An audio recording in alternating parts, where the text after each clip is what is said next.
नमस्कार। चलिए सुनते हैं भगवती चरण वर्मा जी की लिखी कहानी प्रायश्चित। ऐसा माना जाता है कि किसी के हाथों बिल्ली की हत्या हो जाए तो वह पाप का भागी होता है। इस पाप का प्रायश्चित पुरोहित को सोने की बिल्ली दान करने और दक्षिणा देने से होता है। रामू की बहू के हाथों बिल्ली मारने का पाप हो जाता है और फिर आते हैं लोभी पुरोहित पंडित परम सुख चौबे। वे पाप मुक्ति का विधि विधान बताते हैं। सुविख्यात कथाकार भगवती चरण वर्मा की ये रोचक कहानी हमें बहू और बिल्ली की नोकझोंक के साथ हास्य व्यंग का अनूठा आनंद देती है।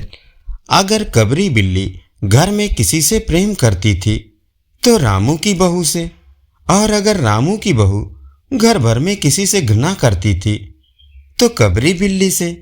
रामू की बहू को 2 महीने हुए मायके से आए। प्रथम बार ससुराल आई थी। पति की पियारी और सास की दुलारी 14 वर्ष की बालिका। भंडार घर की चाबी उसकी करधनी में लटकने लगी। नौकरों पर उसका हुक्म चलने लगा। और रामू की बहू घर में सब कुछ हो गई। सास जी ने माला पकड़ लिया और पूजा पाठ में मन लगा लिया। लेकिन ठहरी 14 वर्ष की बालिका। कभी भंडार घर खुला है तो कभी भंडार घर में बैठे बैठे सो गई। कबरी बिल्ली को मौका मिला, घी दूध पर अबवा जुट गई। रामू की बहू की जान आफत में और कबरी बिल्ली के छक्के पंजे। रामू की बहू हांडी में घी रखते रखते ऊँघ गई और बचा हुआ घी कबरी के पेट में। रामू की बहू दूध ढककर मिश्रानी को जिन्स देने गई और दूध नदारद। अगर बात यहीं तक रह जाती तो भी बुरा ना था। कबरी रामू की बहू से कुछ ऐसा परज गई थी कि रामू की बहू के लिए खाना पीना दुश्वार कर दिया था।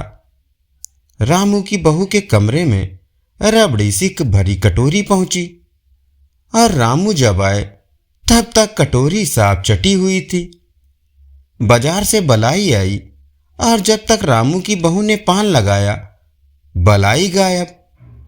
रामू की बहू ने तय कर लिया कि या तो वही घर में रहेगी या फिर कबरी बिल्ली। मोर्चाबंदी हो गई और दोनों सतर्क हो गए। बिल्ली फंसाने का कटघरा आया। उसमें दूध, मलाई, चूहे और भी बिल्ली को स्वादिष्ट लगने वाले विविध प्रकार के व्यंजन रखे गए। लेकिन बिल्ली ने उधर निगाह तक न डाली। इधर कबरी ने सरगर्मी दिखलाई। अभी तक वह रामू की बहू से डरती थी, पर अब वह साथ लग गई।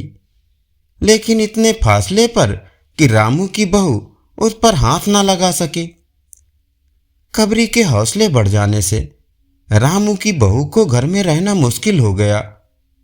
उसे मिलती थी सास की मीठी मीठी झिड़कियां और पतिदेव को मिलता था रूखा सूखा भोजन। एक दिन रामू की बहू ने रामू के लिए खीर बनाई। पिस्ता, बादाम, मखाने और तरह तरह के मेवे दूध में औटाए गए। सोने का वर्क चिपकाया गया और खीर से भरकर कटोरा कमरे के एक ऐसे ऊंचे ताक पर रखा गया जहां बिल्ली ना पहुंच सके। रामू की बहू इसके बाद पान लगाने में लग गई। उधर कबरी बिल्ली कमरे में आई। ताक के नीचे खड़े होकर उसने ऊपर कटोरे की ओर देखा। सूंघा, माल अच्छा है। ताक की ऊंचाई अंदाजी। उधर रामू की बहू पान लगा रही है। पान लगाकर रामू की बहू सास जी को पान देने चली गई और कबरी ने छलांग मारी। पंजा कटोरे में लगा और कटोरा झंझनाहट की आवाज के साथ फर्श पर आकर गिरा। आवाज रामू की बहू के कान में पहुंची। सास के सामने पान फेंक कर वो दौड़ी। क्या देखती है कि फूल का कटोरा टुकड़े टुकड़े हो गए हैं। खीर फर्श पर और बिल्ली डटकर खीर उड़ा रही है। रामू की बहू को देखते ही कबरी चंपत हो गई। रामू की बहू पर खून सवार हो गया। न रहे बांस न बाजे बांसुरी। रामू की बहू ने कबरी की हत्या पर कमर कस ली। रात भर उसे नींद न आई। किस दांव से कबरी पर वार किया जाए कि फिर जिंदा ना बचे, यही पड़े पड़े सोचती रही। सुबह हुई और वह देखती है कि कबरी देहरी पर बैठी बड़ी प्रेम से उसे देख रही है। रामू की बहू ने कुछ सोचा, इसके बाद मुस्कुराते हुए उठी। कबरी रामू की बहू के उठते ही खिसक गई। रामू की बहू एक कटोरा दूध कमरे के दरवाजे के देहरी पर रखकर चली गई। हाथ में पाटा लेकर वह लौटी तो देखती है कि कबरी दूध पर जुटी हुई है। मौका हाथ में आ गया। सारा बल लगाकर पाटा उसने बिल्ली पर पटक दिया। कबरी न हिली न डुली, न चीखी न चिल्लाई, बस एकदम उलट गई। आवाज जो हुई तो महरी झाड़ू छोड़कर, मिश्रानी रसोई छोड़कर और सास पूजा छोड़कर घटना स्थल पर उपस्थित हो गई। रामू की बहू सर झुकाए हुए अपराधनी की भांति बातें सुन रही है। महरी बोली, अरे राम, बिल्ली तो मर गई। माँ जी, बिल्ली की हत्या बहू से हो गई, ये तो बुरा हुआ। मिश्रानी बोली, माँ जी, बिल्ली की हत्या और आदमी की हत्या बराबर है। हम तो रसोई न बनावेंगी जब तक बहू के सिर हत्या रहेगी। सास जी बोली, हाँ ठीक तो कहती हो। अब जब तक बहू के सर से हत्या न उतर जाए तब तक न कोई पानी पी सकता है न खाना खा सकता है। बहू, ये क्या कर डाला? महरी ने कहा, फिर क्या हो, कहो तो पंडित जी को बुला लाएं। सास की जान में जान आई। अरे हाँ, जल्दी दौड़ के पंडित जी को बुला लो। बिल्ली की हत्या की खबर बिजली की तरह पड़ोस में फैल गई। पड़ोस की औरतों का रामू के घर तांता बन गया। चारों तरफ से प्रश्नों की बौछार और रामू की बहू सिर झुकाए बैठी थी। पंडित परम सुंक को जब यह खबर मिली, उस समय वे पूजा कर रहे थे। खबर पाते ही उठ खड़े हुए। पंडिताइन से मुस्कुराते हुए बोले, भोजन न बनाना। लाला घासी राम की पतोहू ने बिल्ली मार डाली है, प्रायश्चित होगा, पकवानों पर हाथ लगेगा। पंडित परम सुख चौबे छोटे और मोटे से आदमी थे। लंबाई 4 फुट 10 इंच और तोंद का घेरा 58 इंच। चेहरा गोल मटोल, मूछ बड़ी बड़ी, रंग कोरा, छोटी कमर तक पहुंचती हुई। कहा जाता है कि मथुरा में जब पंसेरी खुराक वाले पंडितों को ढूंढा जाता है तो पंडित परम सुख जी को उस लिस्ट में प्रथम स्थान दिया जाता था। पंडित परम सुख पहुंचे और कोरम पूरा हुआ। पंचायत बैठी। सास जी, मिश्रानी, किस्नू की अम्मा, छन्नू की दादी और पंडित परम सुख। बाकी स्त्रियां बहू से सहानुभूति प्रकट कर रही थी। किस्नू की मां ने कहा, पंडित जी, बिल्ली की हत्या करने से कौन सा नरक मिलता है? पंडित परम सुख ने पत्रा देखते हुए कहा, बिल्ली की हत्या अकेले से तो नरक का नाम नहीं बताया जा सकता। वह मुहूर्त से मालूम हो जाता है कि कब बिल्ली की हत्या हुई है, तब नरक का पता लग सकता है। यही कोई 7 बजे सुबह हुई है, मिश्रानी जी ने कहा। पंडित परम सुख ने पत्रे के पन्ने उल्टे, अक्षरों पर उंगलियां चलाई, माथे पर हाथ लगाया और कुछ सोचा। चेहरे पर धुंधलापन आया, माथे पर बल पड़े, नाक कुछ सिकुड़ी और स्वर गंभीर हो गया। हरे कृष्णा, बड़ा बुरा हुआ। प्रातःकाल ब्रह्म मुहूर्त में बिल्ली की हत्या, घोर कुंभी पाक नरक का विधान है। रामू की माँ, ये तो बड़ा बुरा हुआ। रामू की माँ की आंखों में आंसू आ गए। तो फिर पंडित जी अब क्या होगा, आप ही बतलाइए। पंडित परम सुख मुस्कुराए। रामू की माँ, चिंता की कोई बात नहीं है। हम पुरोहित फिर कौन से दिन के लिए हैं? शास्त्रों में प्रायश्चित का विधान है, सो प्रायश्चित से सब कुछ ठीक हो जाएगा। रामू की माँ ने कहा, पंडित जी, इसीलिए तो आपको बुलवाया था। अब आगे बतलाओ कि क्या किया जाए। किया क्या जाए? यही एक सोने की बिल्ली बनवाकर बहू से दान करवा दिया जाए। जब तक बिल्ली न दे दी जाएगी तब तक तो घर अपवित्र रहेगा। बिल्ली दान देने के बाद 21 दिन का पाठ हो जाए। छन्नू की दादी बोली, हाँ और क्या? पंडित जी ठीक तो कहते हैं। बिल्ली अभी दान दे दी जाए और पाठ फिर हो जाए। रामू की मां ने कहा, तो पंडित जी कितने तोले की बिल्ली बनवाई जाए? पंडित परम सुख मुस्कुराए। अपनी तोंद पर हाथ फेरते हुए उन्होंने कहा, बिल्ली कितने तोले की बनवाई जाए?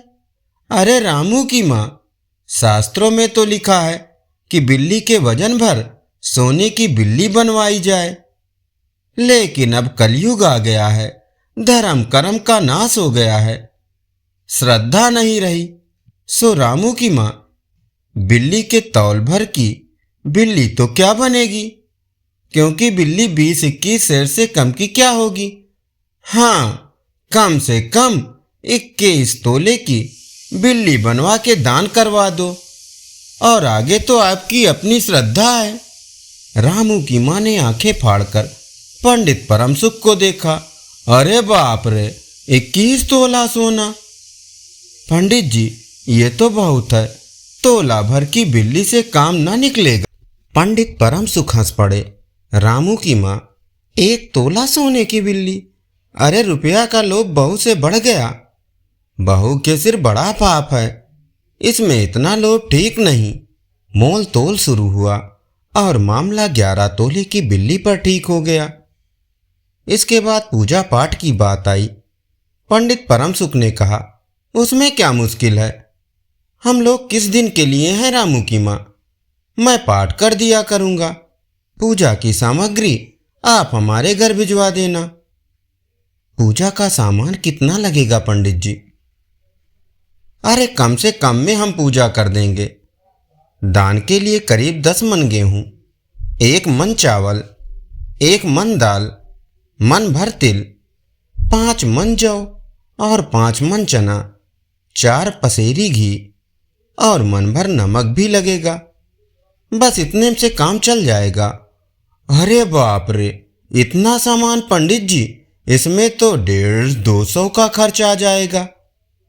रामू की मां ने रुआंसी होकर कहा, फिर इससे कम में तो काम ना चलेगा। बिल्ली की हत्या कितना बड़ा पाप है रामू की मां। खर्च को देखते वक्त पहले बहू के पाप को देख लो। ये तो प्रायश्चित है, कोई हंसी की खेल थोड़ी ही है। और जैसी जिसकी मर्यादा, प्रायश्चित में उसे वैसा खर्च भी करना पड़ता है। आप लोग कोई ऐसे वैसे थोड़े हो, और 150-200 रुपया आप लोगों के हाथ का मैल है। पंडित परम सुख की बात से पंच प्रभावित हुए। किस्नू की मां ने कहा, पंडित जी ठीक तो कहते हैं। बिल्ली की हत्या कोई ऐसा वैसा पाप तो है नहीं, बड़े पाप के लिए बड़ा खर्च भी चाहिए। छन्नू की दादी ने कहा, और नहीं तो क्या, दान पुण्य से ही पाप कटते हैं, दान पुण्य में खिपायत ठीक नहीं। मिश्रानी ने कहा, और फिर माँ जी, आप लोग बड़े आदमी ठहरे, इतना खर्च कौन आप लोगों को अखरेगा। रामू की मां ने अपने चारों ओर देखा। सभी पंच पंडित जी के साथ थे। पंडित परम सुख मुस्कुरा रहे थे। उन्होंने कहा, रामू की मां, एक तरफ तो बहू के लिए कुंभी पाक नरक है और दूसरी तरफ तुम्हारे जिम्मे थोड़ा सा खर्चा है, सो उससे मुंह ना मोड़ो। एक ठंडी सांस लेते हुए रामू की मां ने कहा, अब तो जो नाच नचाओगे नाचना ही पड़ेगा। पंडित परम सुख जरा कुछ बिगड़ कर बोले, रामू की मां, ये तो खुशी की बात है, अगर तुम्हें यह अखरता है तो ना करो, मैं चला। इतना कहकर पंडित जी ने पोथी पत्रा बटोरा। अरे पंडित जी, रामू की मां को कुछ नहीं अखरता, बेचारी को कितना दुख है, बिगड़ो ना। मिश्रानी, छन्नू की दादी और किस्नू की मां ने एक स्वर में कहा। रामू की माँ ने पंडित जी के पैर पकड़े और पंडित जी ने अब जमकर आसन जमाया।